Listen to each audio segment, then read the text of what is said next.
Okay, question number 3. Solution.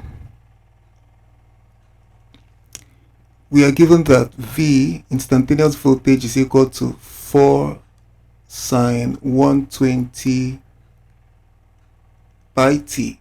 But we know the general equation. V is equal to V naught sine 2 pi ft. So we can use this last one. Okay, so if I'm to compare the two equations, I know that my peak voltage is equal to 4. All right, and then I just have to compare whatever I have in front of this sign.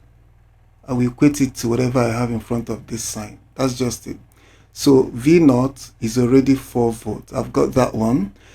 To get the second part of the answer, I'll do 2 pi ft is equal to 120 pi t. All right, so we just cancel out. Okay, so t will cancel t, and pi will take care of pi.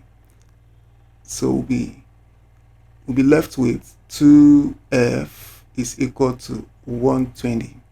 So f is equal to 120 divided by 2, which will give us 60 Hz. All right, so the correct option is B.